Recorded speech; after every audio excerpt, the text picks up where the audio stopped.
Hello, hello. How y'all doing?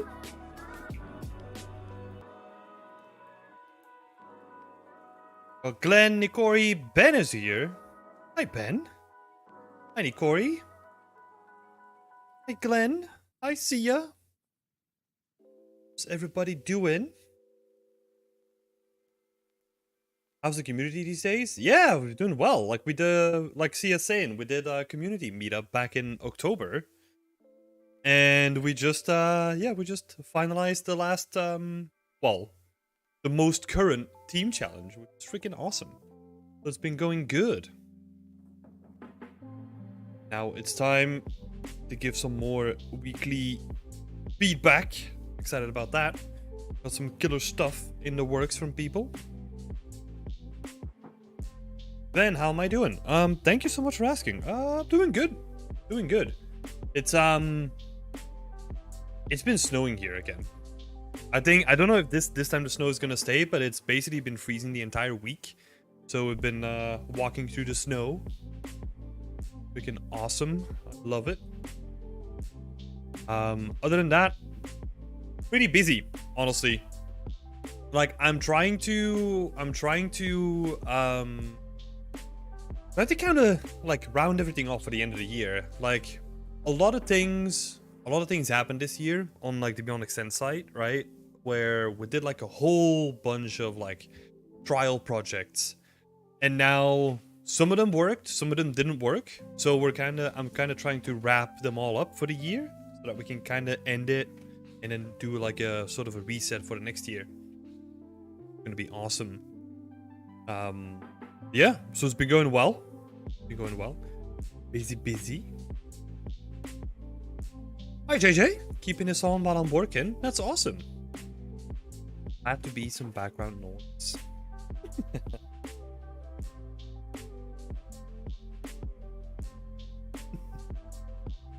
Awesome. But yeah, other than that, what other news is there? Workshops have been going great, even though like this month we're probably not gonna get a workshop, even though we're trying our best. Unfortunately, some people had to cancel last minute, which was like super unfortunate. So I don't think we're gonna get a workshop for this month. So what me and Karim are doing is we're kind of hoping that we can get multiple workshops in like the beginning of next year to kind of recuperate from the workshops that we haven't been able to do.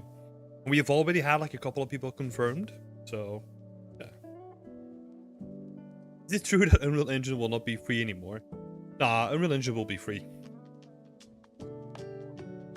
They make their money in other ways. So I don't know where this is coming from, but Unreal Engine will probably be free. And continue to do so. Love the snow? Yeah, me too, Glenn. So much. Right. So you know what time it is? It's time for our weekly, sort of like a work in progress review, right? Where I go through like the work from the community who wanted to receive some feedback, and I'm gonna talk about like how we can both improve. So yeah. Let's have a look. I think we have, how many people do we have? 9 people for today. So So it's going to be quite a filled episode. So I don't really have like an order that we're going to work in. Let's see. Let's just start with the first one, yes. We'll switch it up. I'll pick a random one after this one. Hey, Coffee Diction! Hey, Antonio! I've read an article about it. I'm not sure if it's real. It's probably not. If Unreal Engine was not going to be free anymore, it would not be one article, but it would be like 1,000. I can guarantee you that much, because the whole industry would be in like an uproar.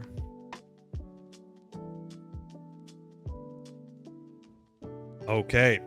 First up, we got Jake. Jake. Where are you? The Discord. So what I'm doing is what I always do. I look at what people have posted, right? So like each person has like their own kind of thread going on, where they ask like what they want to have feedback on, and I get like some additional context for the stuff that they post too. So yeah, just having a look at what Jake wants to get some context on. At the moment, he's looking for feedback on the general shape and proportions to see if anything is missing or I'm getting something wrong. So we're looking at proportions and shapes for this one.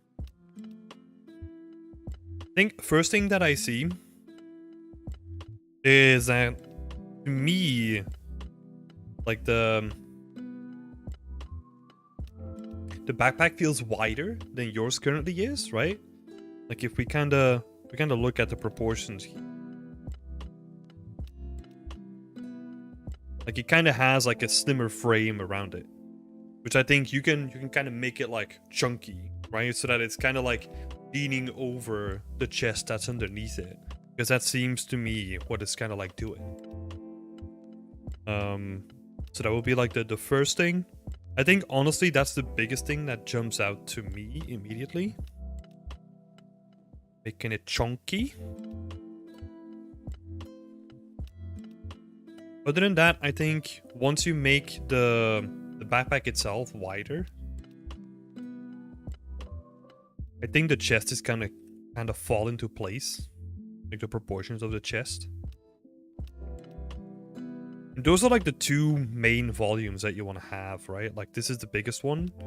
Then you have like the secondary volume. So once you get these, I think the other ones should kind of speak for themselves, right? So I think you're good with those other ones. This little bag seems to be good. Got the ropes.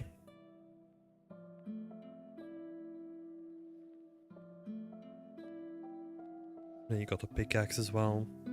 The pickaxe is currently not really attached, but I think once you start attaching stuff, I think the scale might be good. Like maybe the handle, right? Might be like a little bit too long. Maybe you have to shorten that up a little bit.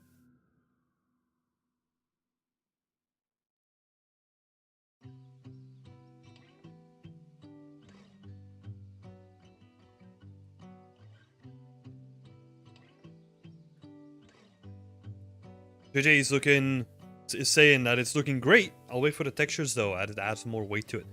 Yeah, textures are gonna make like a huge difference to it. Hi Snowbat. Hi Brandom. Great to see you both here. Oh, for the people that were here in like the team challenge finals, how did you like it? Did you enjoy the stream?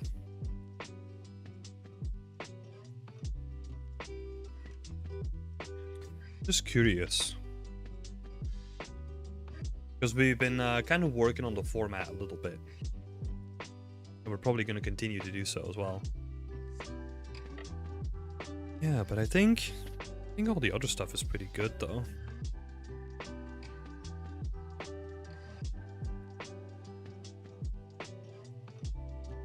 Looks good. Sarah is saying it was awesome. Hell yeah. Love to hear it. Yeah. Yeah, no, I think that's most of it, honestly. So, like, recap would just be widening the bag, right? Like, widening the bag.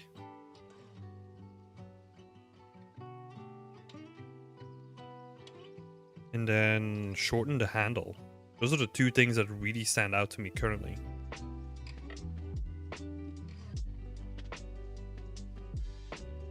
With a pickaxe, right? Sorry, some of this stuff is illegible. Know that I'm not putting in the right space to draw on.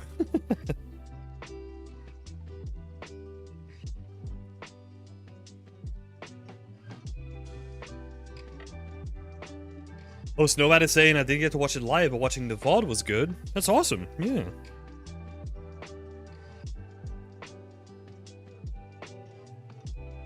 Nah, cool. I think this is it, Jake. Great start. I'm really curious to see, because you're already started to sculpt on it, right? And like the cloth elements, to refine the shape a little bit more. And you're getting some awesome feedback from Danny as well. So thank you so much for doing that too, Danny. It's freaking amazing. Let me see what you said. Let me bring up, hope you don't mind me doing this, but I'm gonna bring up your feedback as well. Missing the rope. Might be a bit bigger. So squarer. Yeah. Yeah, this is awesome stuff that you're bringing up. That's cool.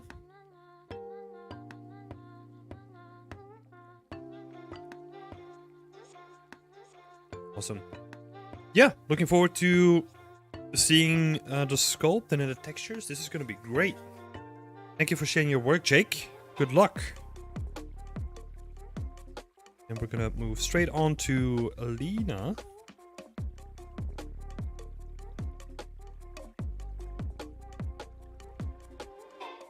Let's see. So I kind of already did like a little bit of an overpaint here, right?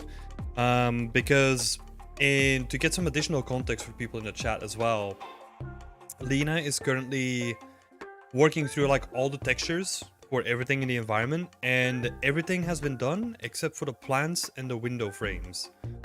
So they still need to be modeled and textured. I would like to request feedback specifically concerning the completion of the environment. It is somewhat challenging for me to determine when something is finished. Yeah, it seems that you're currently a little bit confused as to what still needs to be done, right? Which is, I can get it, right? Like it's a pretty complex environment. Like there's lots of stuff happening, and I think it's gonna come down to some of the stuff that we brought up before, right? It's actually looking at where you want the focus to be, and then highlighting that in right in a way. Like there's multiple ways that we can highlight it. I did like a very subtle before and after, so you can kind of see what I try to do is to like desaturate all the stuff that is not important, which is basically everything except for this area, right? The rest of it, I kind of just try to desaturate it a little bit so that the center point becomes a little bit more, like it pops a little bit more compared to the other stuff surrounding it, right? So that's one quick thing that I would definitely do. What you can also still do is, I think the scene currently, and this is something that we talked about last time as well, and I know that you're working on the foliage, right? But I think that the ivy and changing the ivy to be less apparent and less bespoke comparatively to each other is going to make a giant difference here. Because the ivy currently like introduces like a lot of noise that don't necessarily need, especially because the color variation is so different between the different ivy pieces, right? So I think once you start blending them together a little bit and you make the colors more uniform, I think that's gonna have like a huge change to the environment. I would also say maybe it's worthwhile thinking about the placement of the ivy as well. So the way that I would do it, right? When we're purely talking about the ivy, this is the steps that I would follow. Step 1 is texture the ivy and make sure that the colors are a little bit more uniform, right? And then step 2, I would take a step back and look at how close some of the ivy gets to the main focal point of your scene, and think about the placement a little bit more. I know this is like a thing that we talked about before, but it's iterations, right? You kind of have to look at your artwork as like, okay, I'm gonna do an iteration and then see if that works. Compare before and after. It's not better. Okay, maybe I need to take a step back. Which is also something that you discussed as well. So for example, I think, and this is a gut feeling, that it would possibly be interesting to get rid of this chunk of ivy because it gets so close to like the main focal point here. Right, so what I'm trying to do with that is the area around the main focal point. I'm trying to introduce like more of an area of rest compared to the rest of the scene, right? So that we have like a separation between what the focal point is, and it's kind of creating like a nice vignette, if you want to call it that. It was a great piece that we talked about last week from Anya. I forgot her surname. Damn it! But a really awesome artist. I think she's also doing feedback. I think right now even on Twitch. So yeah, but she basically had like, she makes these dioramas which have like a little house and it's surrounded by foliage, but the foliage doesn't actually clip into the house in most cases. So you have this like separation between volumes, which is kind of what I'm trying to do here as well, right? So on this side, you're actually fine because it doesn't like touch the actual, like there's a separation between two spaces here. So you kind of want to introduce that on this side as well. This works great in stylized scenes, in my opinion. Yeah. JJ is saying, for me, the pillows is out of place. This is a garden, right? Yeah, but this is like an interior garden, right? So it's like, what is it? Like a greenhouse? Not a greenhouse, but it's more like, yeah, it's like an interior space that has like lots of greenery in it. But it's, yeah, just like a cozy little space. Yeah, but that's the way that I would look at it. Also, currently what I feel is that this red light is trying a little bit too hard. You know what I mean? The rest of the light kind of has like this natural flare to it, but then the light in the center kind of has this like unnatural tone to it that kind of feels weird when you compare it to the rest of the chamber, right?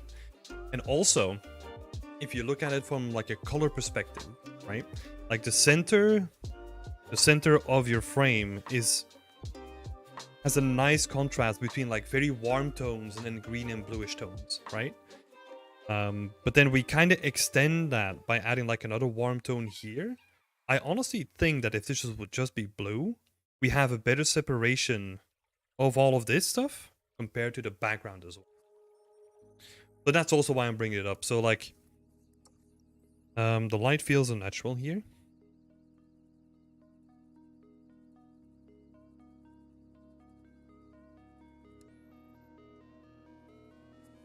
And it kind of has like the same tones as like the main the main object in your scene, right? It kind of makes everything kind of blend together again, where you probably again want like a bigger separation between this item and the rest of your scene. I think even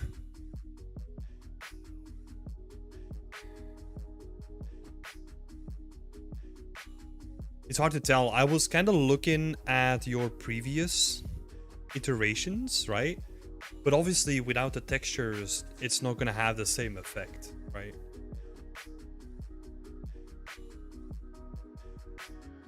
Yeah, so that is something that I would try as well.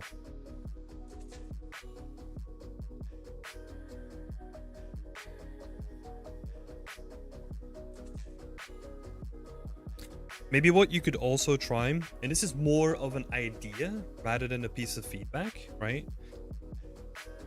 Is that the focal point of the scene, if we really break it down to like one asset, is probably going to be the flowery pot, right? But you probably want the whole thing to stand out. I think desaturating this just a little bit could help pull the focus more towards the flowery and like the foliage part of what you're trying to show off. But that is something to try, right? It's also, if you want that to stand out, that's totally fine. But I would definitely try and play around with like the saturation values of that as well.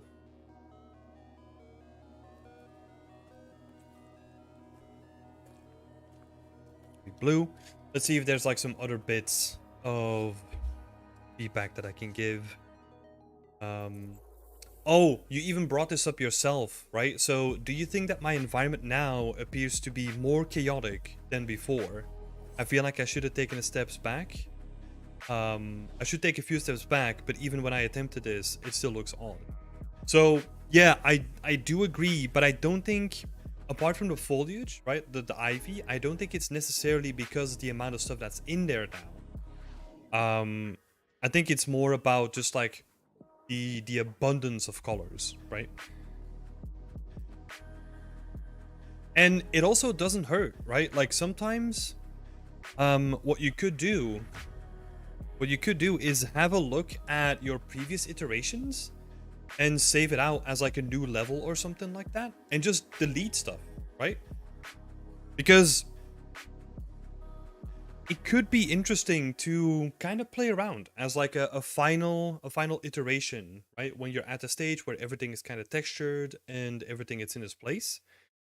Maybe going back to some sort of like simplified setup, like we have it in here with less ivy. And I know I'm the one that suggested well, like I was pushing for more ivy. Maybe I was wrong. No, maybe it's better to have less of it. Maybe only have it at like edges, right? Like 2 edges of the windows, and the rest of it you just leave to be windowsills. It's worth a try, right? Play around, experiment with it a little bit. Maybe there is something that you lost in previous, like you said.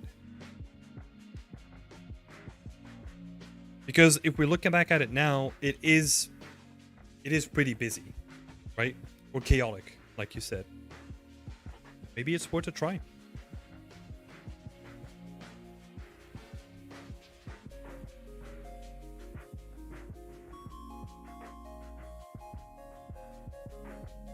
Yeah, I would definitely give that around, like a try.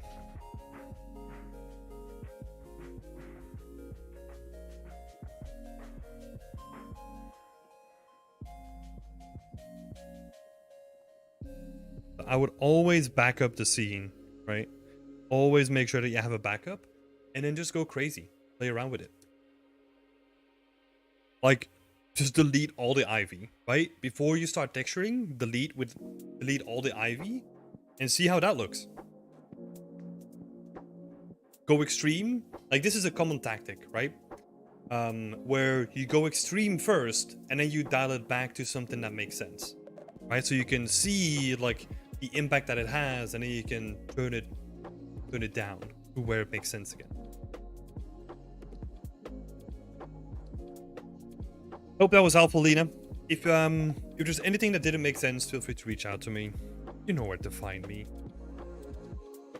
But yeah, talking about like all the good stuff that I'm seeing, you know, like all the attention to detail, and I'm gonna show off some of your other posts as well, because look at all the cute flower pots. It looks so good, even without the foliage being necessarily done, right? Like the flower pots look really nice. So great job on that. And we also have like these pillows. So good. Little books. Even got a snail in there too. And the pot itself, you know, like with the flowery decorations, came out really nice. So great job on all the individual pieces. Right. A great job. This makes me so jealous. Like, damn, I wish I made it. Yeah, Sarah is also loving just watching the scene process, right? Like the progression of the scene. Me too. It's awesome to see people just like all the artistic iterations that people do, right? And all the choices that they make. Super interesting to see. Yeah, but this stuff looks awesome. Can't wait to see the foliage done. Good. Okay. Last thing that I will say. I don't actually know. So what I was gonna say, what I was gonna say was that maybe you can try upping the saturation of the flowers up here, right? So that you can make these flowers more intense.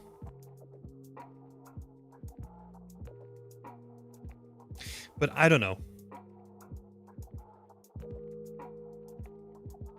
Because I think with all the other changes that we're gonna do, right? I think we don't need to change the saturation on the flowers. Because they're already like pretty intense. I think it's just about like toning down the rest of the scene just a little bit so that this section of the scene stands out more. Why? I don't think you need to do this, right? But I'm gonna give you the context of it so that you can make a decision for yourself. Thank you so much for posting your work, Lena. It's looking awesome. Close to the finish line as well. It's gonna be great. Okay. We're moving straight on to Antonio. Antonio, it's been a while. We have these two next to each other. But we're mainly looking at the handle currently, right? I think a couple of bits that really stand out to me immediately.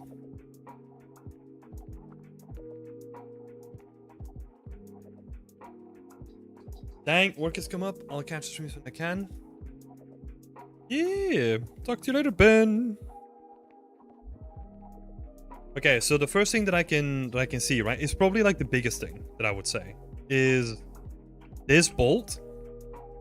No need to sculpt that by hand.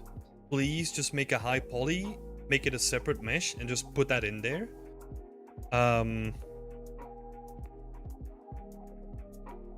Because yeah, this is painful.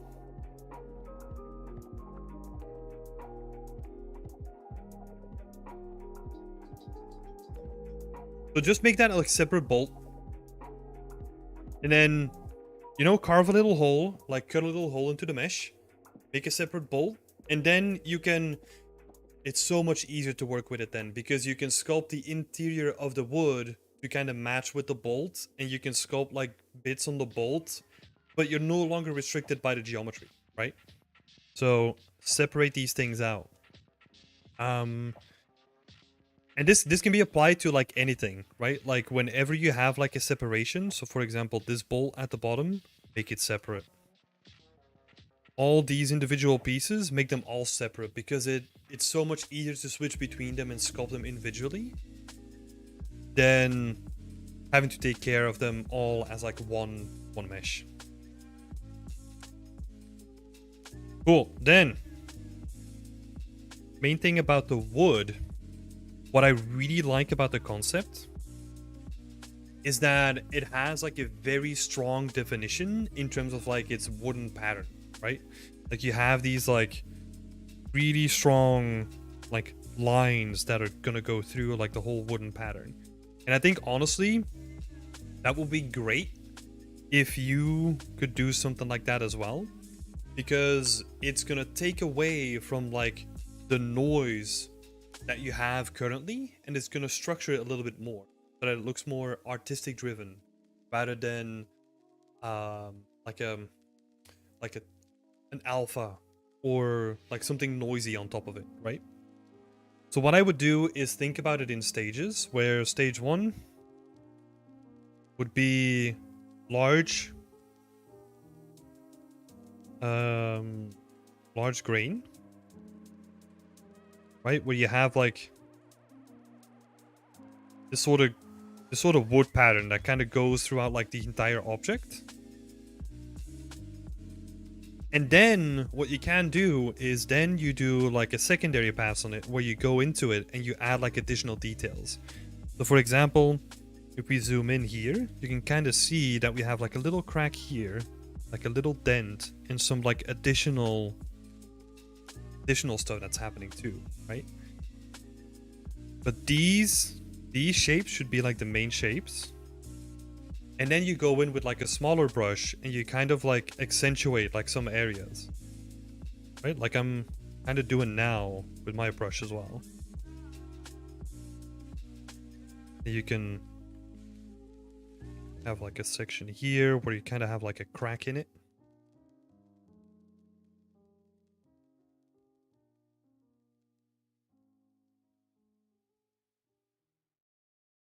What we're trying to do is we're trying to establish like a hierarchy of like shapes. So you start out with the large shapes, like the large grain, and then you do like the detail grain.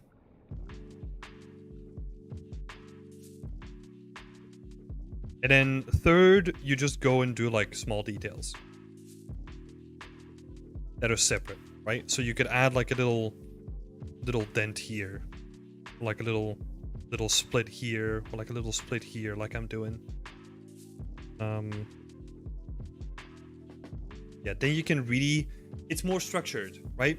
And the benefit of doing this approach is that it's also going to hold up like way longer in terms of the distance, right? Because if we zoom out, like the details that you sculpted and spend so much time on are almost gone, right? Apart from like the big gash and like the silhouette difference, most of it is already gone. But what is going to happen with an approach like this is that the big stuff is going to stand out from a distance, and then if you were to zoom in and you're doing close-up shots, you're going to see like all the small stuff that you put in, right? So we're actually sculpting detail that's going to hold up over like a longer distance. So that's the way that I would approach it. And then those details, you can add in those gashes, and you can add in like little deformation. Like what I love about the sculpt here is that, or like the drawing, right, is that it's very organic. So you kind of have this section with a gash. You have like, you know, it's kind of bendy and wavy, whereas your cylinder is kind of straight until you have like this one really over exaggerated bend, and then it goes straight again. But I think with those kind of things, actually subtlety is key, right? Where you have like, oh, like it goes up, it goes out a little bit.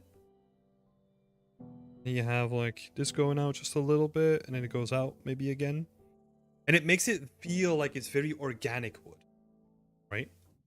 The dent that you have now almost looks like a metal dent instead.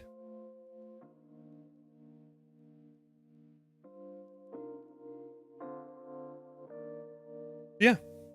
And that's also something that I would do in like this step, right? Because what you can do, you can take like a large move brush and just move it ever so slightly.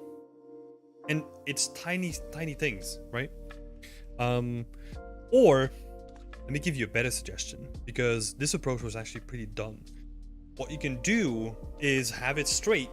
Don't even do like any adjustments, and then do like these kind of adjustments where you just want to change the silhouette a little bit. Do them in the low poly instead. So you don't even have to worry about like putting most of the stuff in the high poly. But like larger stuff like these gashes, that's high poly stuff, right? And if you do something like this, that's also high poly. But like smaller stuff that I was saying, just do that in the low poly.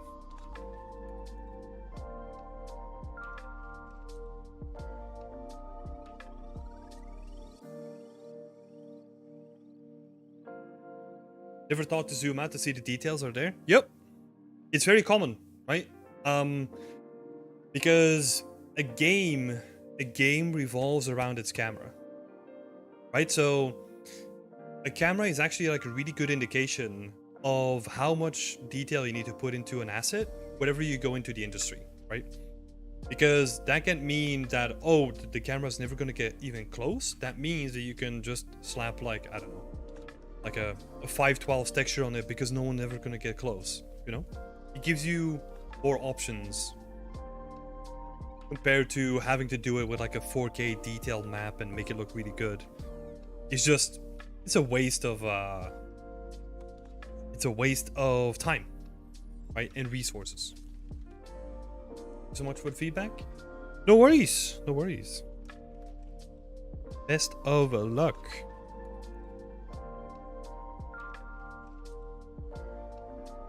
Let's see.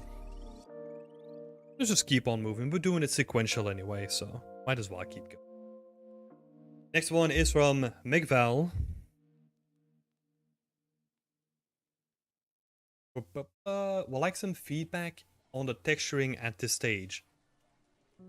I had a quick look, and I had a look at some references, right? Obviously, the game references are going to be pretty sparse because it's from a very specific thing. And I'm sure that there's stuff out there, right? But what I actually found really interesting was this asset that someone else created. So this is an asset from Eduardo Iquera. And he made the same sword, right? And it's actually pretty interesting to see like how he approaches the texturing compared to how you're doing it currently. The main thing that I really like here is the separation of colors between the hilt and the sword, right? Like there's like a defined color difference.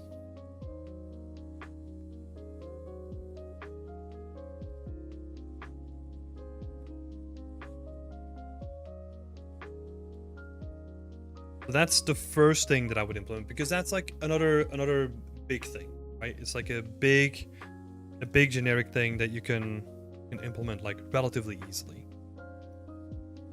And then looking at some more details,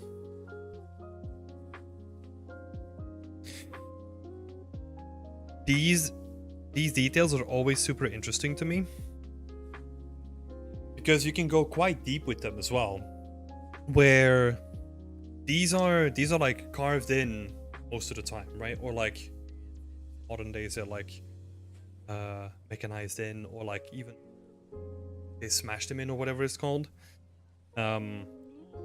So what is actually going to happen is whenever you carve something in, or like if you punch it in, I think that's a better way of saying it, that you have like the outside, like this is where you carve it in, but it means that you have like these edges on the outside, which is like super interesting to try to emulate, because it gives like a more interesting feel. It gives like additional depth to like the lettering. And then also very interesting here again, if you look at a space like this,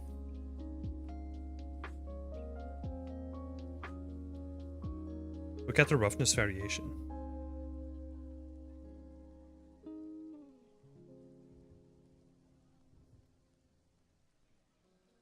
because it is always really interesting to then treat it in such a way where if they're gonna be set into the material, right? That also means that dust is gonna crawl into it and it's gonna be harder to clean than the normal surface blade. So we're probably gonna see like more roughness variation because of that reason as well. We're gonna see dust and dirt and all that stuff crawl in there too.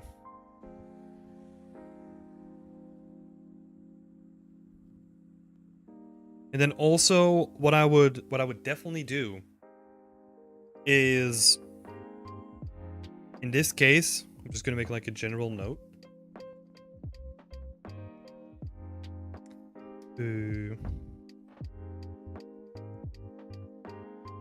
Where are you gonna present it? Because that's super important.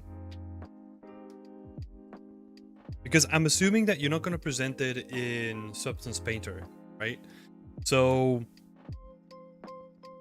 I wouldn't base my texturing or like the final look of my texturing in Painter then, because I think Painter does a great job of giving you like a what is it, like a scene that you can play around with, right? But it's not actually representable of the final result. So whenever you're doing more detailed stuff, try to get it in Marmoset or in Unreal or whatever you're going to present in. Just it gives you like a clearer picture of what it might look like.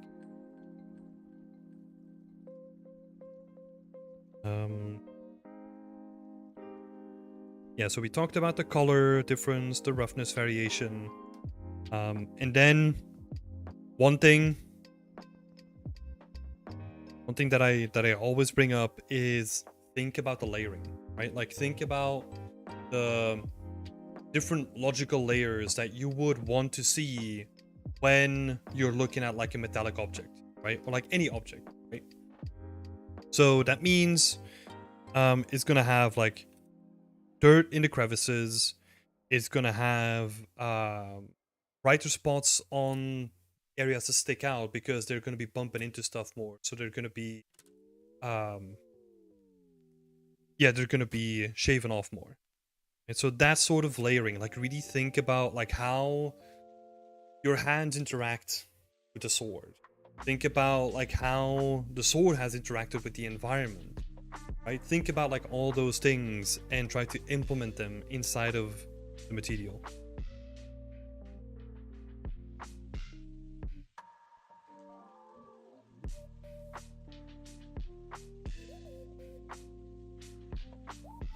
So think about the sword in its environment.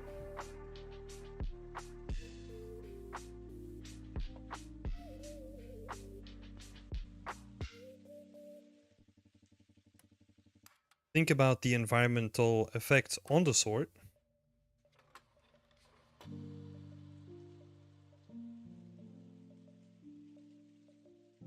Also think about the person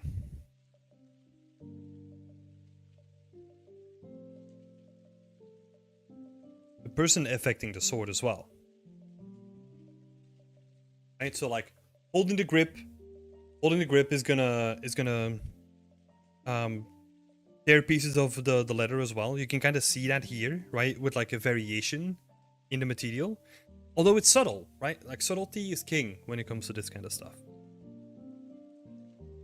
Yeah. And the same can happen with the metal as well. So think about all of this and really look at references, right? When doing so. Like, never be afraid to look at references. The first thing that I did when I opened this sword was, okay, how does a real thing look like? First thing, right? Because I had no clue. So I did some digging myself and then landed on the weapon that we're seeing on the right. So yeah. References are super important.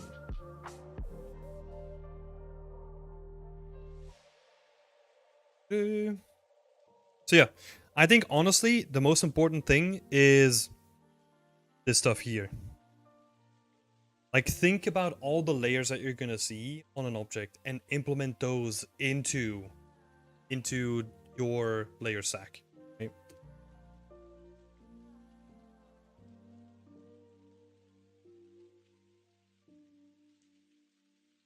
Awesome.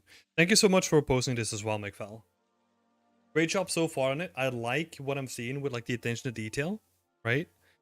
The details here are looking quite nice. Be careful if you're gonna show it off like very closely that you have like the geometry to do so, right? I'm sure that you're probably not gonna go this close, but still, if you wanted to do that, make sure that you have the geometry to show it off as well.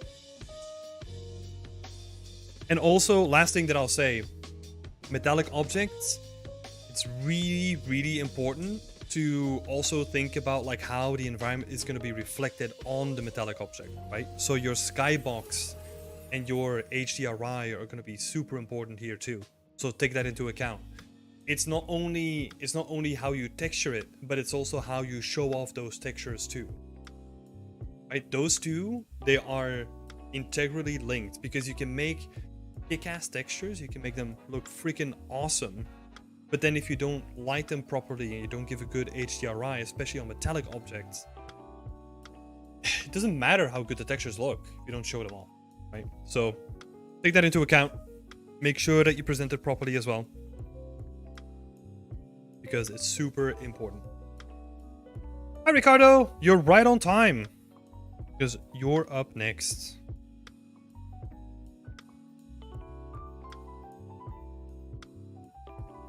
I would look at some shots of the sword in the movie, then look at the light they did for some of those scenes. That could be cool. That is a great idea.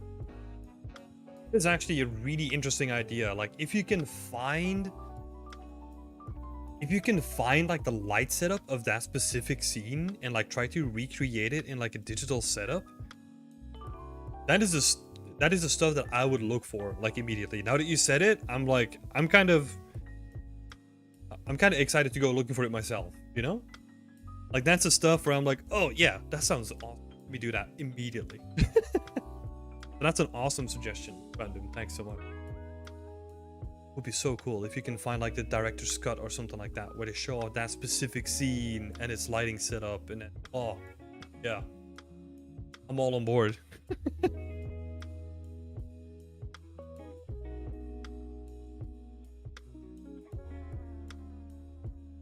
Like the shot of when the sword was fixed and presented to Aragorn, the fire reflects it beautifully.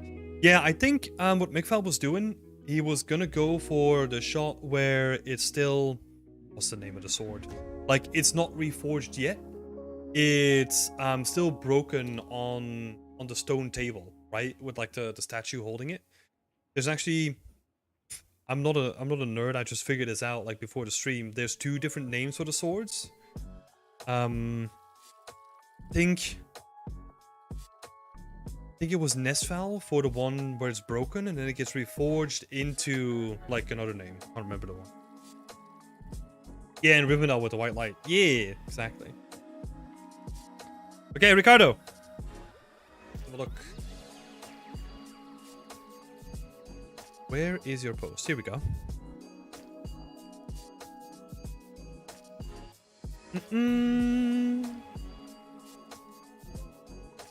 Today I wanted to add the curry effect of 1 or 2 posters like they came loose. And I maybe want to add damage as well, but I'm not quite sure which method to use. Deleting geo or deleting chunks with an opacity map? I would honestly...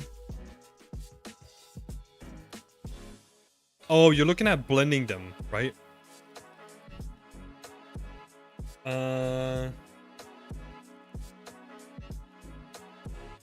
Yeah, so honestly, I think what you could do... And this is why I have these pictures up here, right? If you want to go for like an effect like this, where like stuff has been ripped off of the walls and it's kind of like broken, I would honestly just do that with a decal. And the way that I would do it, so if we go in here,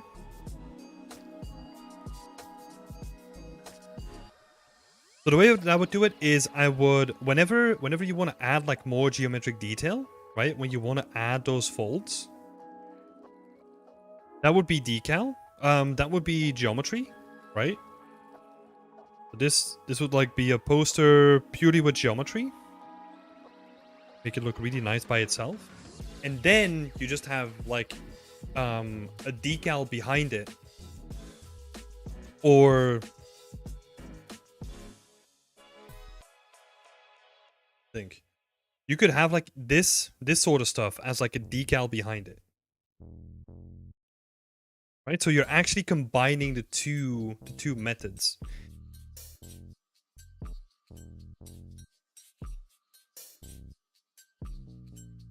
So the main poster with like all its like geometric detail, that would be geo, and the rest behind it could be decal.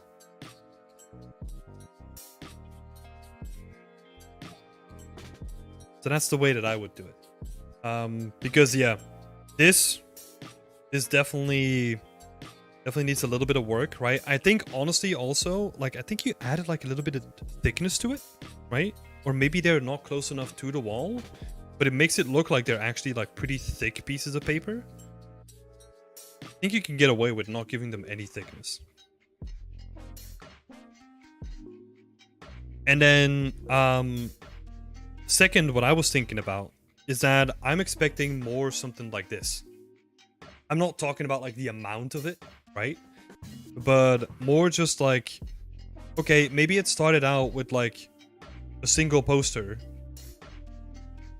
right? Maybe like a couple of the same posters, but then like other posters got like attached onto it, and then we have like different sizes of posters, and maybe there's people that have like, you know, like crumpled pieces of paper. Some people have different color posters, right? Instead of just having like the two missing posters and like the school announcement, I think you can really build around that and just have like, you know, make it look like this is like a school that, okay, let's take a storytelling perspective on this, like I love to do, right? Imagine a school filled with high school students. They know that the school is going to be closing down, and there's just like, you know, like the teachers kind of stopped giving a shit because they're going to lose their jobs as well, so security is going to be like a little bit more lax in the school, and then stuff starts happening where kids started going missing. Think about what that means for the attitude of like the average school student and how they're going to be dealing with the posters here, right? So you're probably going to have like a bunch of vandals who they're kids, right? They don't give a fuck about like missing children, so they're going to rip up some of these guys. You're going to have like a ripped poster, and then maybe there's like another poster underneath it that's still intact, and then you have like different tags on it, different posters. Just make it look a bit more chaotic, right? Like the school was actually like on its last legs whenever this went down.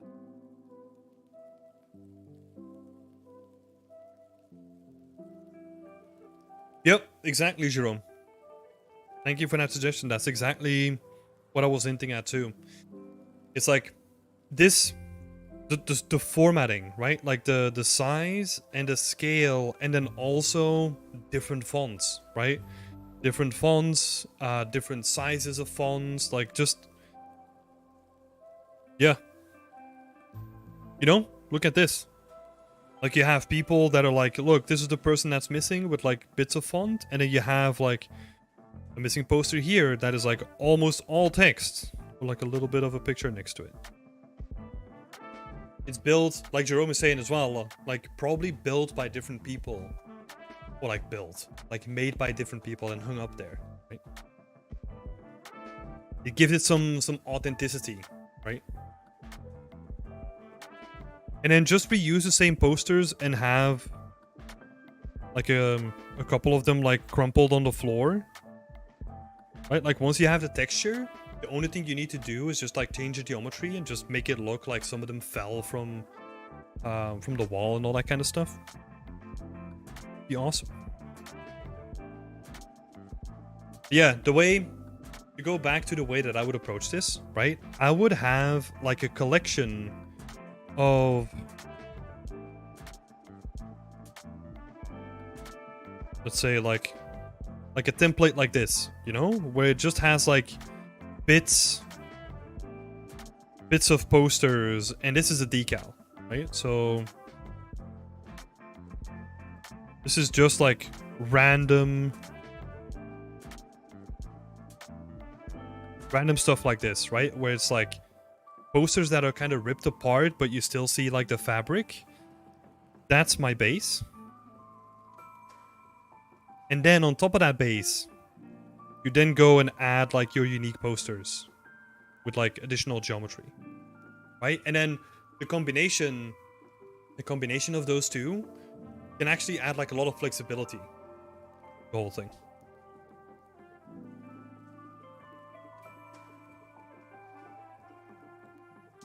Also, probably one wouldn't print on like an A3 size poster. What is A4 size in the scene? Yeah, that's also an interesting point. Because like this is A4, right? Like the stuff on the floor. That's even bigger than an A3. I mean, it is very specific, stupid stuff, but I can guarantee you that this is the stuff that matters. Like A3, I could think that makes sense, right? Especially from the school itself. That could actually be like a very interesting thing to play with, because you kind of want to make like the school announcement. You want to make that bigger, right? Because that's printed from the school. And then this sort of stuff is smaller. So what that is going to do is it's going to force you to look at this one first, and then like your eyes go towards like all the other stuff, right? Posters on the wall are A2. Yeah, like I think honestly like the closing announcement could be A2, and then the rest of it just make that an A4. Because it's not about like reading what it says, right? It's more about like this and that. Like those are the important things. Like if you can't read this stuff, don't care. Plus again, like if one is bigger than the other, right? Like you're gonna look at it.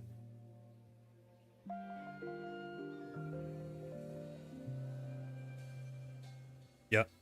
But like this sort of stuff is gonna look great, because you can kind of reuse that in a lot of ways, right? Like you can have like a bunch of folded up ones on the floor. You can have like a bunch of just line on the floor with like geometry that comes off the floor, right? Like make it look really good.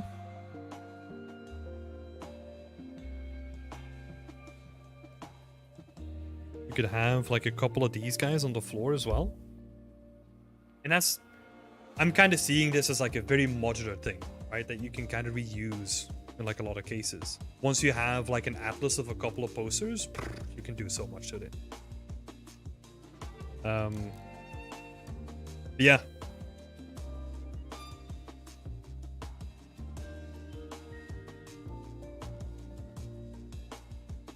This vibe, just maybe not so much. Or not so many. But like this sort of vibe, right? Where it's like very chaotic. Like this is people just printing on shit that they had lying around at their place. You know? I think that's gonna look really good. Let's see. Okay, we kind of talked about everything then, right? The curly effect. And one or two posters that came loose, but maybe we want to add damage as well. Yeah, the decal will definitely, like the decal approach would definitely work. Because you're just going for like some residue on the walls, right? That's all you're going for.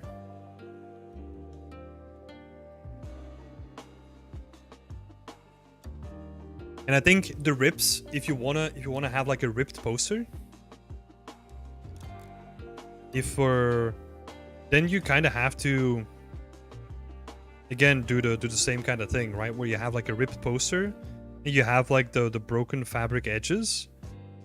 So this would be like one unique texture, right, for a poster. It has like, you know, like the picture on it, and then you have like missing, and then you have like the fabric edges that are ripped off, and then you combine that with a decal that kind of has just like random stuff still like on the wall. It kind of reinforce the idea that something got ripped off, but stuff got left behind. Yeah, a decal combined with like the geometry. It's gonna work wonders here.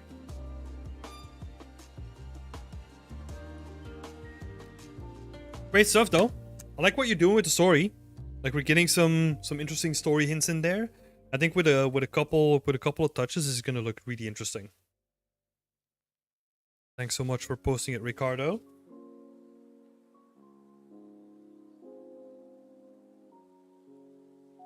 Next up we got Jacob. But I'm gonna grab a quick drink before we go into Jacob's.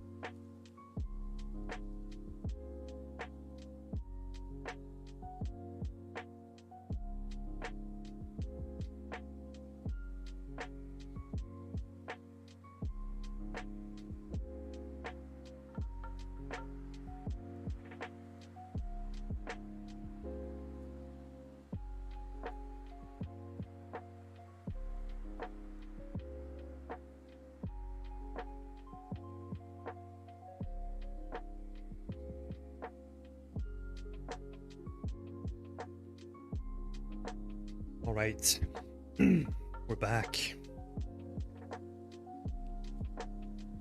Jacob, let's have a look. Main updates are to the Skyscraper kit.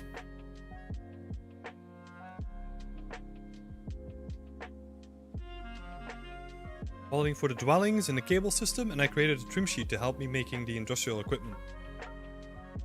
Any feedback on the timesheet would be appreciated. I think there's too much noisy procedural stuff going on now. I like to do a painting pass to simplify the textures so they read better at a distance and add some style on the edgeway. Okay.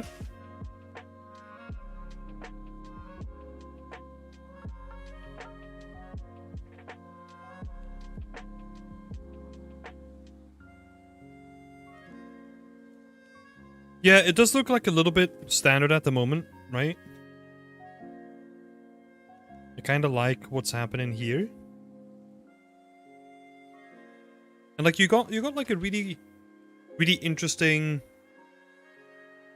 broad stroke base color variation going already, which is kind of nice to see, especially on these two parts, right? Like the sort of stuff that you have going on right now, looking pretty interesting. I think you can easily take that further, right? By having like the big sections and then having maybe make the big sections less noticeable, and then have smaller sections that become like a little bit more apparent, depending on what style you want to go for, right? This kind of goes into like a very graphical kind of style, like a very graphic kind of style. So I think, depending on what you want to do with it, right, could be like a very interesting approach. I like what you did with the environment itself, though. Like, especially this area looks way cleaner, and it allows you to really focus on the stuff that's happening on the tables and like the machinery. That's good.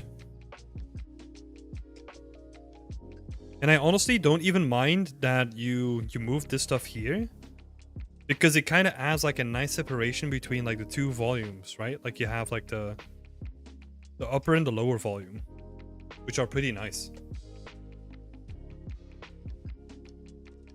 Jacob is saying taking it more graphic, definitely where I'm headed, but I'm still trying to figure that out. Yeah, I think what I would do if you're trying to figure stuff out, right, is take it, like build yourself a benchmark.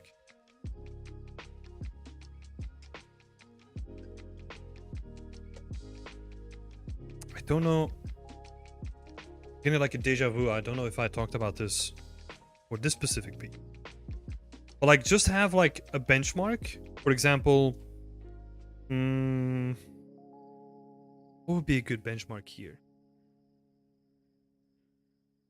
These are potentially too simple. Maybe these guys? Maybe be like an interesting potential, like a potentially interesting asset to do like a benchmark on. And what that means is that you can test the style, right? So what you do is you map the whole trim sheet and you texture it up fully, and then you just take that one asset like as close to your final vision as possible, right? And then once you know what you're kind of doing with one asset, especially because you're using a trim sheet, then you can start mapping it on like all the other pieces, and that allows you to like quickly just like spread out like the style on all the other pieces as well. But it gives you something to look at as an example. It would be cool.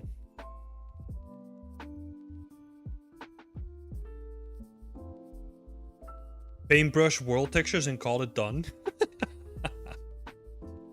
The procedural way. I mean, it could work, right? I think what could be cool is if you apply that on like to create variation between assets, right? I think that's really effective for that then. So that you have like a different sort of mask. Scott is also saying that it looks nice right now. It's got a vibe. Yeah, I do like it. Like, it's very artistic already. Right? So I don't think you need to do too much to make it look good. And just have like a pinch of like a graphic style in there. Like, don't make it like, well, look, if we're talking about style, right, it's your choice. But I would probably take it like very subtle, like you're saying as well, rather than going for, let's say, like a Spider-Verse kind of style, right, which has like a very outspoken graphical style to it. I would probably go for something that's like more subtle and more subdued. But hey, you get to decide that, Jake.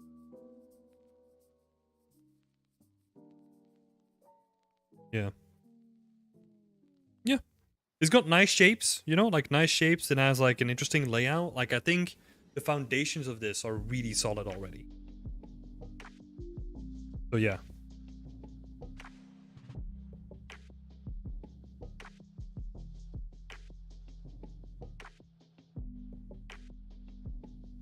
Subtle layers for the trim sheet, I think, are gonna work nicely.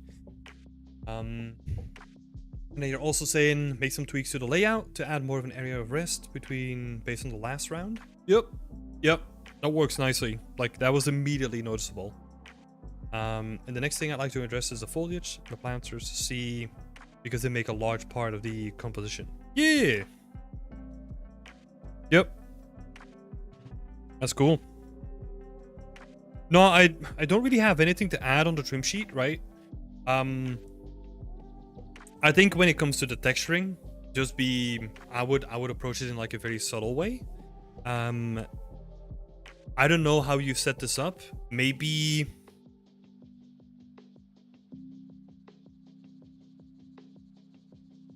color it in Unreal. So the way that would work is you use like a mid-gray value as a base color, and then you can change that in Unreal based on a mask with like a multiply node on top of it. So it's basically just like a multiplying a color on top of your mid-gray base color, and that allows you to like change the values inside of the engine if you need it, right? If you're only going to use it in like specific cases, then totally ignore what I'm saying. It just could give you like some extra flexibility. A U-shift mask in the material, that can also work. Yep. Great. Hey, Borb. Nice to see you here. Yeah, that's the only thing that I would say. Like, It seems like it has like a lot of items already, like a lot of different material styles, and you know, like it has like a piece of metal, it has a piece of fabric. So yeah, it just comes down to like how useful it is to you, right? A trim sheet. Yeah, great work. I like it. Okay, so you're using the fabric here. Yes. Looks like a fun little project. Alright, Jacob. Thank you so much for posting it as well. Not too much to talk about, but that's not necessarily a bad thing, right? I mean, not too much to give feedback on, I'll say. Like, the changes that you've done are great, right? And I love the project. It's just, I'm excited to see where you go. Next up, we got Brandom over here. Coming in with the helmet. Didn't you already post this, Brandom? Am I mistaken in that? I saw it floating around on social media today.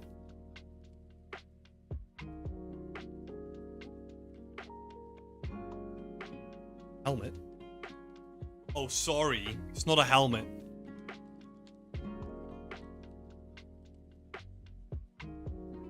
What's that protecting you from? Well, Scott, you gotta think where I'm coming from, right?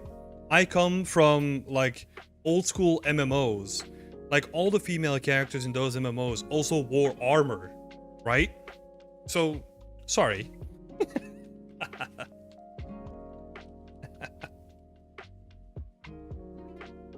I did actually. Okay, you did post it. Okay. Cool. Thanks for the feedback before. I'll make sure to watch it later when I'm back. Yes, great. Let's see. So, true as you were, Senior Tim. Thank you. Let's see. So, Brandom is saying, can I have some feedback on the renders? Specifically, like what you think. Would like to know what you think of the texturing, the lighting, and the composition. Okay.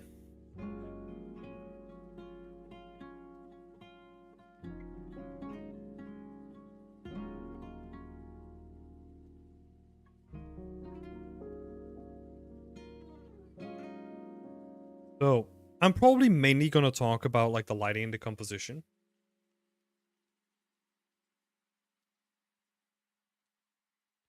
Which I think on this one... So, by far, out of these three shots, what I like the most... What I like this shot the most. So, the reason why is because... kind of goes in line with like the whole... hacker kind of vibe, right? Where like the mannequin head, even though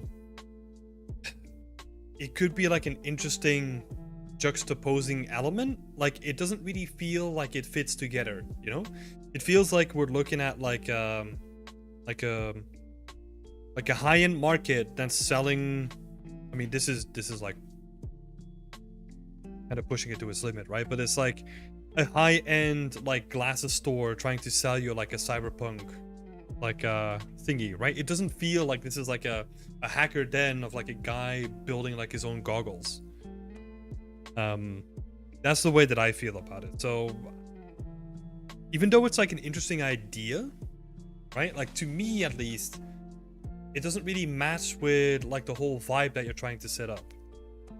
I think going for something that's like more disorganized and like chaos, and there's like little bolts and little nuts, and like there's like little baskets with different kind of bolts like in the back or stuff like that, right? That's what I'm thinking about. Like this, I'm almost imagining this as like, oh, this is like this person's little basement dwelling where he has like a little setup like this, where he can where he just has like different baskets full of like different hacker gear. Obviously, this totally depends on what you can find in Megascans, right? Because you don't want to make this stuff yourself. I get that too. I wouldn't want to do it either. Yeah, like, I don't know, that's what I'm imagining. It's just like these like little baskets, and maybe there's like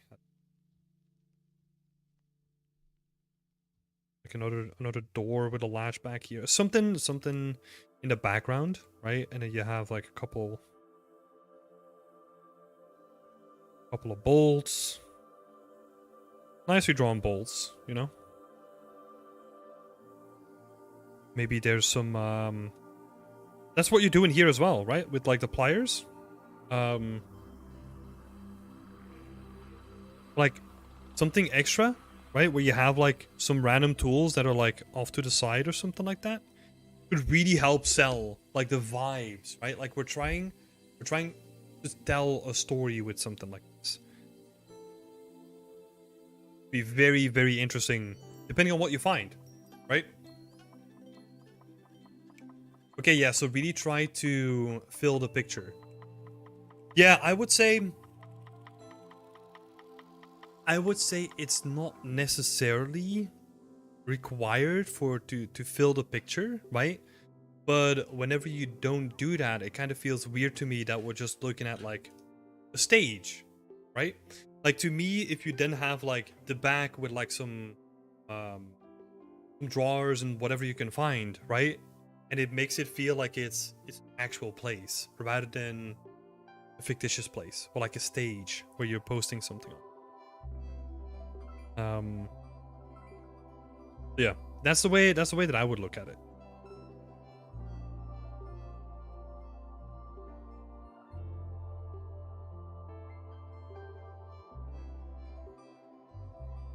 Because before the stream, I was kind of thinking about like how you can repurpose this to still make sense, right? Because I do like the underlying idea of having it presented on like a mannequin's head, or maybe it makes it easier for him to work on, right? Because he can put it on something and then he can like tinker around and maybe rotate it around or something like that. But I can't really find anything myself.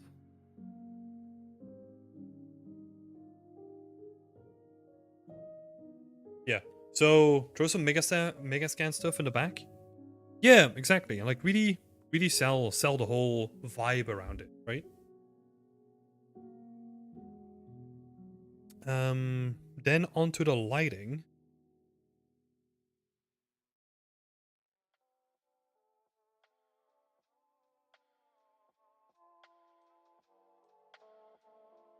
It's honestly not too bad as it is now, right? Like, what I'm mainly looking for is where stuff starts to blend together in terms of values, right? But that's not really happening.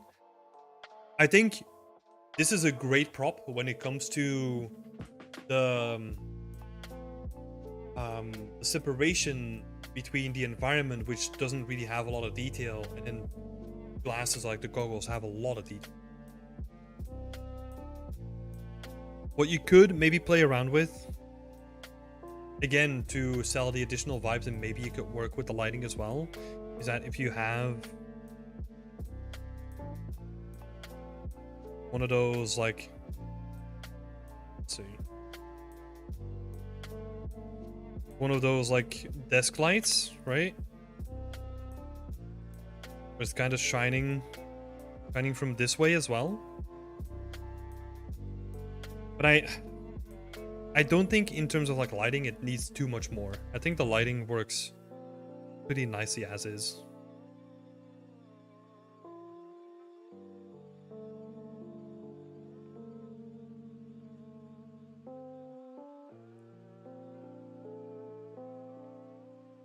Hey Tobias! How's it going? Yeah. Really trying to sell the vibe.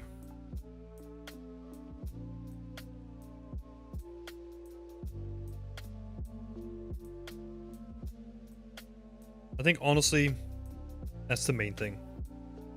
The lighting, I don't really have like any direct things that could actually make it immediately better. You know, I think the way that you're presenting it right now actually looks pretty cool.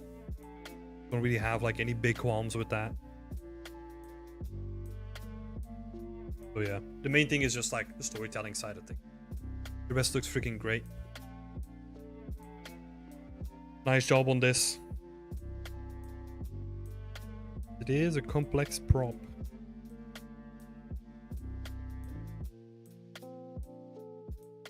Thanks so much. I should have waited, but I wanted to get it out there. Can always update on our site. Yeah, exactly.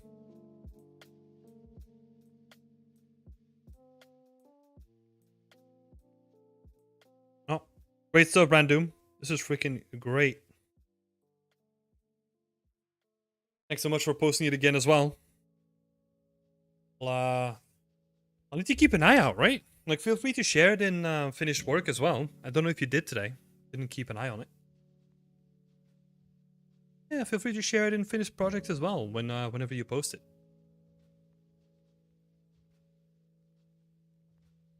Awesome. Right. Next one up, we have Sunny Day. Sunny Day is making some awesome sculpts. Cheers, always appreciate the feedback. We'll post it in Discord soon. Hell yeah, I will do the same, Brandon.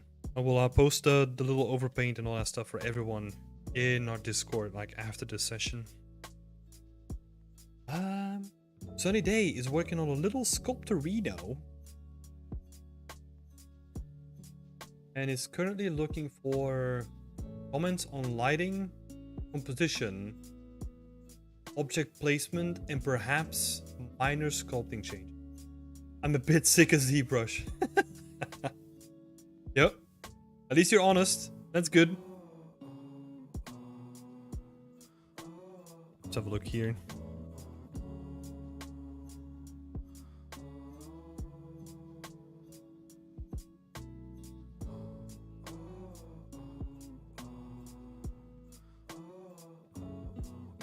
These are great.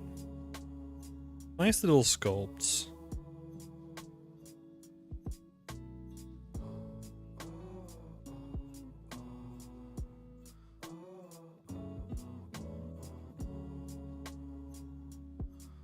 Looks look pretty good. Nice shapes. This sculpt, yeah, it looks good.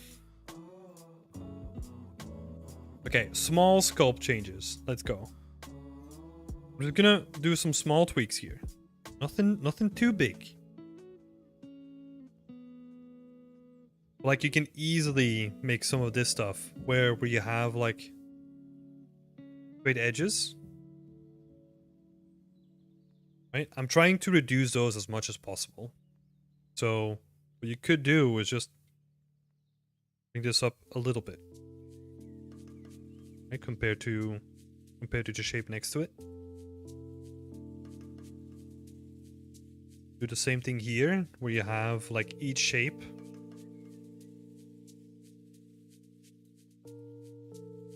like stand apart just a little bit. Right, like this sort of stuff looks great. Really get the most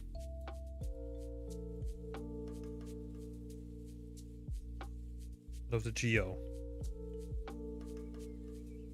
Hey Luke! How's it going? Yeah.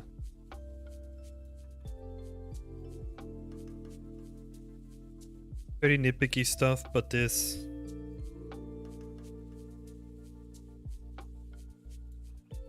so nice. I think overall the silhouette looks pretty good, right? With stuff like this, it would be nice to see it continue as well, like on the backside.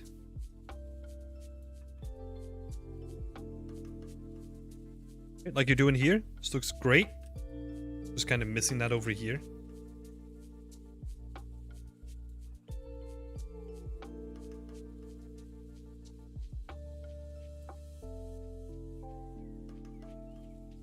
Interior looks awesome. I like that. There's a lot of character to it.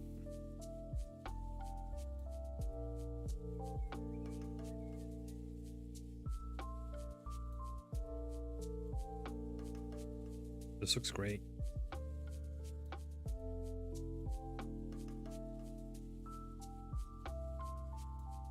think you can honestly tell when people have fun with the stuff that they're creating. I think you can honestly do. Like, and obviously I'm seeing so many people work on like awesome things. But yeah. I think you can really tell when someone's putting like their heart and soul into it compared to, I mean, I've been there myself as well, right? Compared to whenever you're just done with a project and just want to get it out.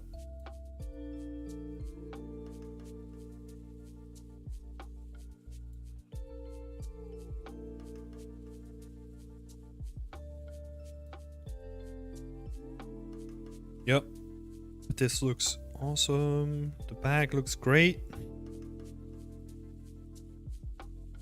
I'm not gonna do too much. I think honestly, like the stuff looks great.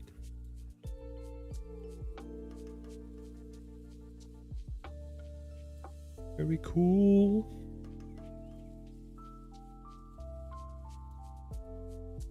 The only thing that I will say is like the little candle here.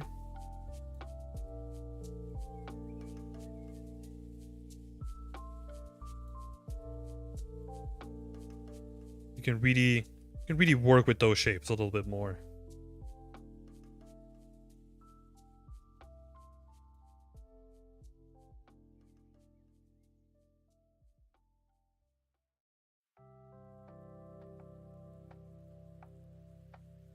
Wilson Gonzalez?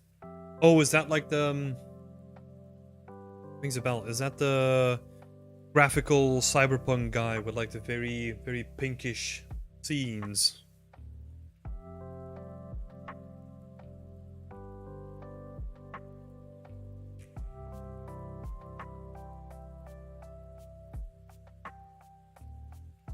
That burger is art name. Oh yeah. Stuff looks so good. Yeah, making more of the silhouette here, right? And then you can also do the same thing here as well, where you kind of have like the drips that I've kind of like gathered, and then it goes into like the normal thing until it goes over here as well.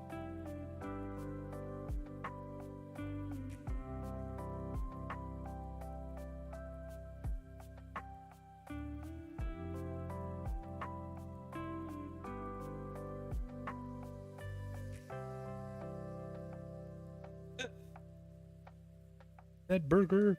Where is this candle? Oh, it's in there. You can just... Well... Okay, so here's an interesting situation, right? Because what I was gonna say is that, oh, the candle is only in here, then it doesn't matter. However, if you're gonna present it as like a separate thing, then you need to do stuff like this. It's kind of weird, right? Like, I feel like you have the choice now between not showing it as like a separate piece. I mean, it's not so bad that you shouldn't show it, right? But like, to me, it's like either you put like a little bit more time in to push it a little bit more, or just leave it out, right? Because I think the same thing that we say when it comes to your portfolio, where your portfolio is only as strong as your weakest piece, can kind of be applied to like a separate post as well, where all this other stuff looks really nice, and this does too, but it's just missing that attention to detail that you push into like the other assets.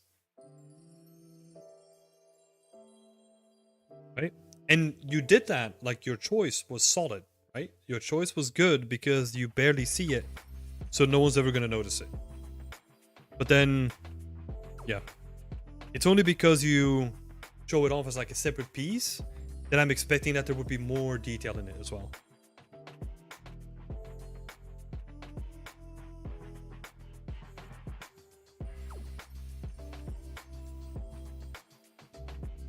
So if shown, right? That's like a very important additional thing. Yep. The rest of it looks great. I don't really have too much to say on this. Let's see. Object placement and lighting. I honestly think that you're pretty good. You know, like, you're good on this stuff. Maybe the object placement, what I could say is having like a couple of smaller rocks. You know, like small pebbles.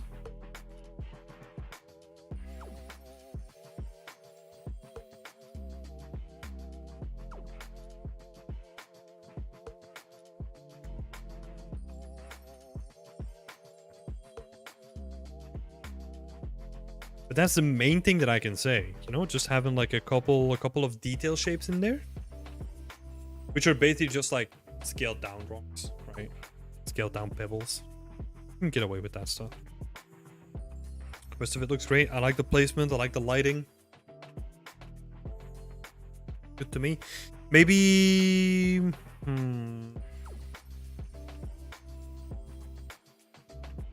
don't know.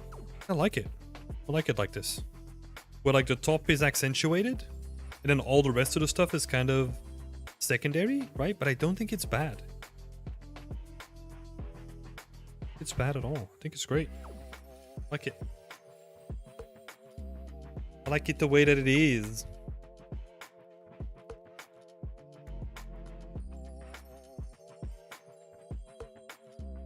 Awesome. Yeah, no. Great work, Sunny Day. This is looking great. Love the sculpts. I don't think you're gonna bake this down, right? I think this is just gonna be like a sculpted project, but yeah, great sculpts nonetheless. So, thank you so much for posting your work as well. The last one for today is Paula Maria. Always lovely to see you here, Paula. Let's have a look at this week's update. Yeah, this stuff is looking great. Look at that. It's awesome.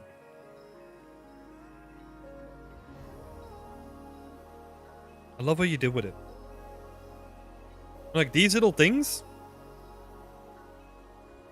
they sell the effect, right? Oh my god, I can't my heart anymore.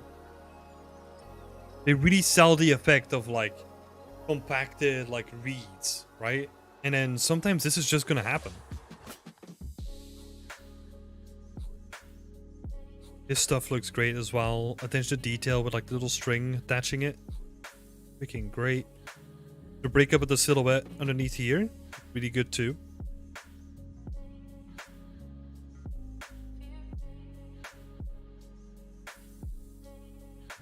Yes. Like that.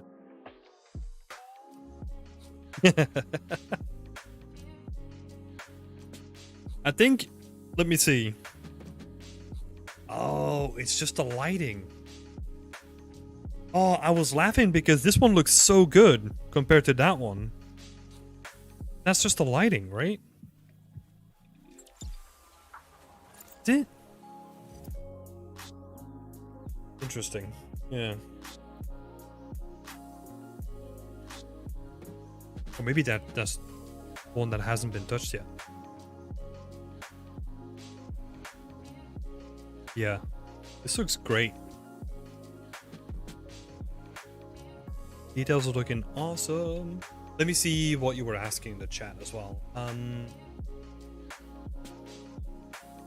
Develop the shader and activate a pump for the base material. I'm trying to improve the destroyed material version on the braided reeds as shown in image. I think if they are... That is image 1.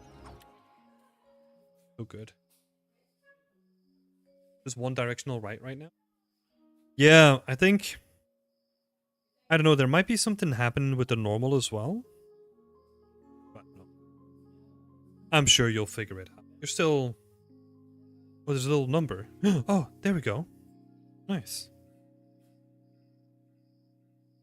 So, I've tried to improve the destroyed material version of the braided reeds. Oh, yeah. That is looking great.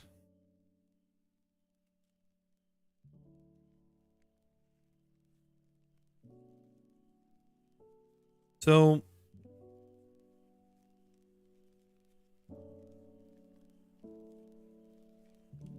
trying to think, right? Because if there are like braided versions, does that mean that they have cut them open, kind of flattened them, and then they use that to braid them together? Is that what's happening?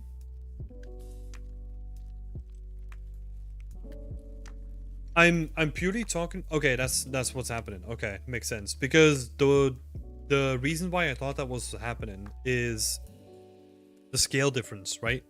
If you have like the reeds that are gonna be like this thick here, but then if they're supposed to be like braided reeds and they're not like opened, then they can't have the same thickness here.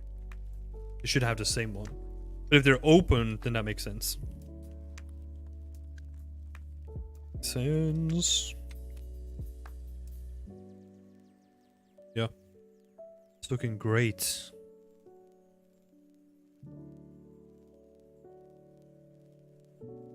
I think what you could do... Let's see.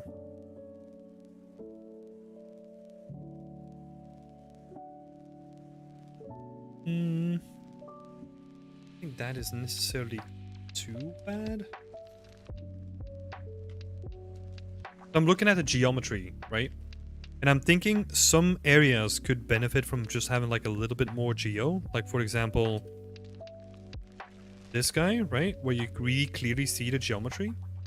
I think honestly, with this kind of stuff, have like 2 cuts or maybe even just like 3 cuts in there, right? And make it look like nice and smooth. But it's only noticeable in like a couple of places, right?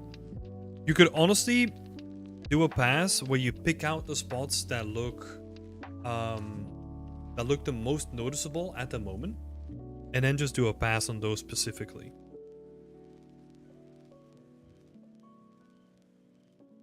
Because it's not that noticeable in like most cases, right? It's not that bad.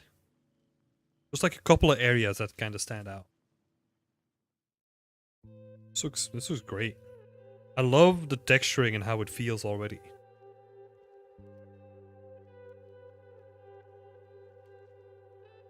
This is also great because I think what you did is you added like separate planes on top of it, right? Like all these bits sticking out. Looks so good. It's awesome. Yep, great. Additionally, oh wait, so I've added a plastic rope to the trim sheet. Yep. Yeah. That's a great use of it as well. Like it adds like a subtle touch, like a subtle little detail in there. Looks great. But it's not overused either, which I like. Like showing restraint with how much you're applying. Great. And then additionally, I've attempted to shape the silhouette of the hut mainly using mesh cards.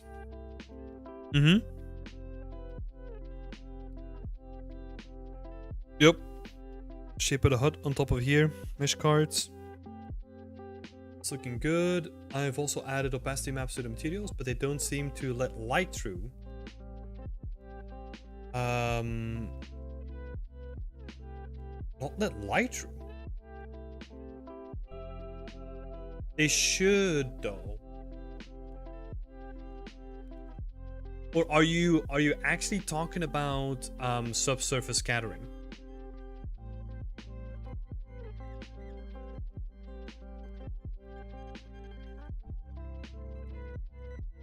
Or are you talking about where there's like transparent pixels that it's not even letting light through there?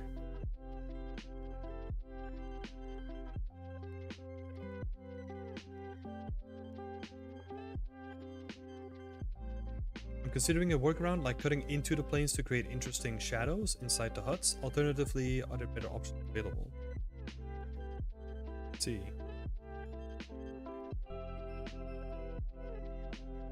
If it's software Lumen, it would be distance fields. Yeah, like mesh distance fields, right? So they might be combining. If the resolution isn't high enough.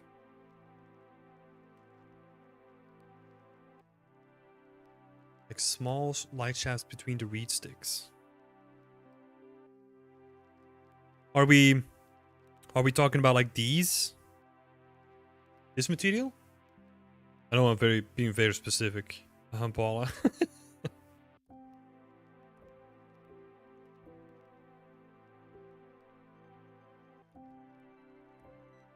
Because if it's just both materials, okay, cool. Both materials. Because if it's just like opacity map, it should work.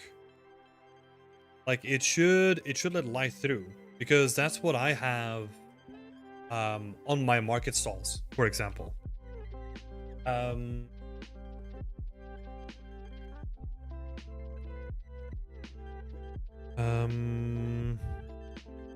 So that isn't because of the mesh distance fields,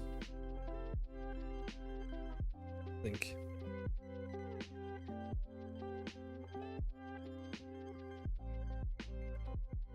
Oh, engine scalability options medium, but not higher.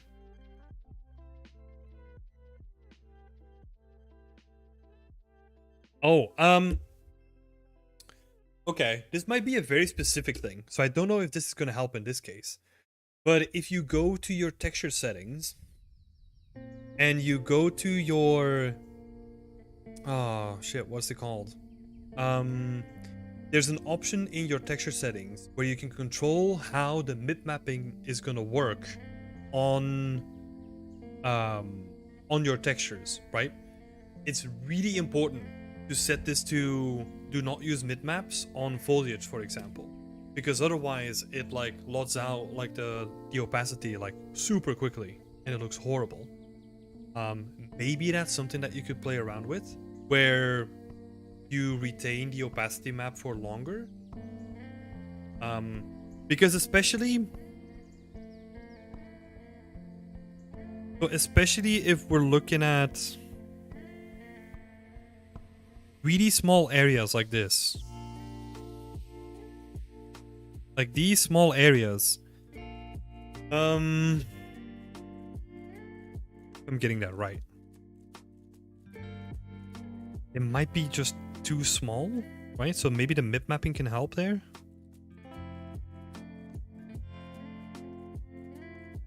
Yeah, because you can't really see like anything there, but that would be like a thing that I would try. Maybe also you could go like more old school, right? Like so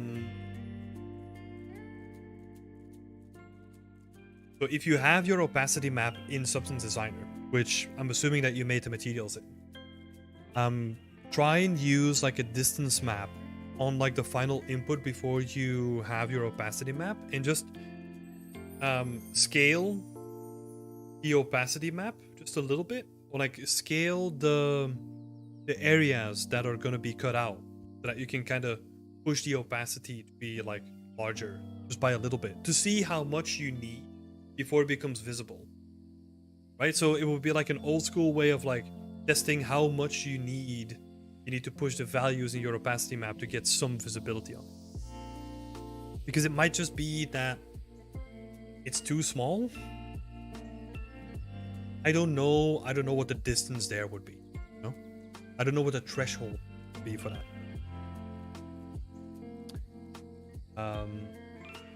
Yeah. Wise, I don't really know. Because it is working on my market stalls. They definitely have like a bigger threshold when it comes to opacity. Yeah. I think the last thing that I wanted to add here is, whenever we're looking at these huts, right? I added like a couple of images here. The thing for just like any feedback, right, is the thing that I would be curious to see is having like a gradient, some sort of gradient. You can kind of see that here, right? Like the stuff at the bottom kind of is lighter than like going upwards.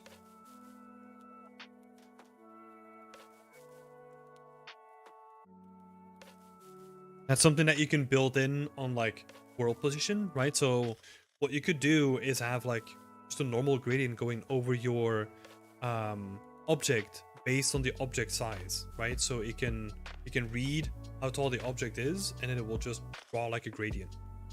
Some super cool stuff that you can do with that in materials.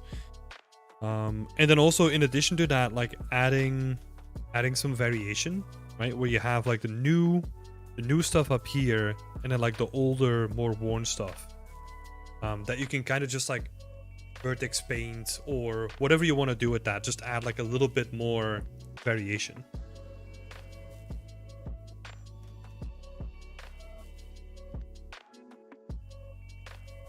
But honestly, from the way that you're paying attention to the details, right? I honestly think that you were already thinking about this. So maybe I'm just jumping the gun with this.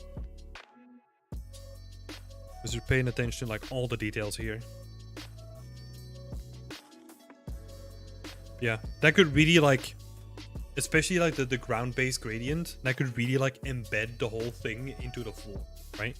Because this is Mesopotamian marshlands, right? So what I'm expecting is not a gradient that goes from like light to dark, but like almost the inverse, where you have like lots of mud and lots of dirt like at the bottom, and it kind of becomes lighter the more that it goes towards the top. Be very, very nice.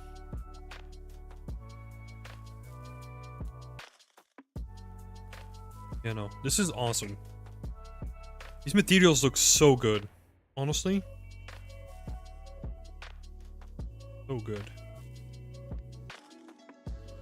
Great work, Paula Maria. This is freaking awesome. I love it.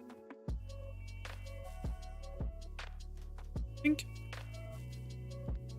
Yep, nice attention to detail. Just nice work overall. Let me see. To any feedback? Yeah, I think honestly that's it. Thank you. Always helpful. No worries. Happy to help. Happy to help. It's always a pleasure to see weekly progress, you know, from everybody. So yeah, it's just nice to catch up with everyone. It's here.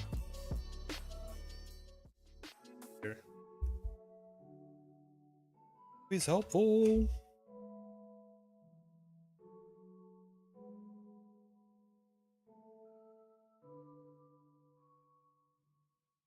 If I remember correctly, everything lower than engine scalability high is not using Lumen. That is a good question. I don't know.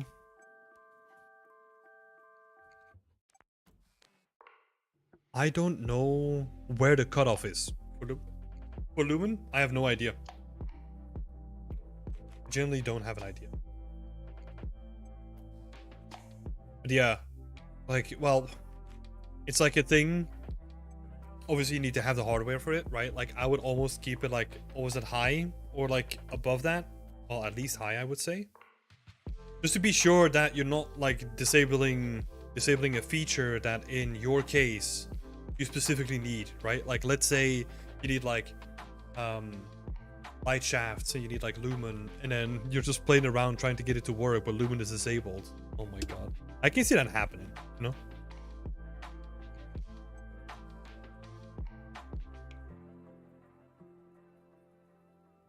So many awesome pieces today. I love it. All right. So what's going to happen next is I'm going to take all these pieces, or like I'm going to take all the feedback that I did for the pieces. I'm going to save them out as like nice images. And then I'm going to post it to everyone's thread on our Discord as well. So you should be able to see that popping up in like next half hour or something like that.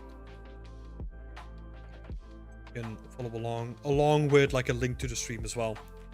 So thanks again for everyone for participating, being awesome, and yeah, just want to give a shout out to everyone that's supporting us and allowing me to do this. This is freaking great. So I'll leave it at that. Thanks all so much for being here. I wish you a nice Wednesday, and we'll speak on Friday. Gonna be working on some assets, so see you then.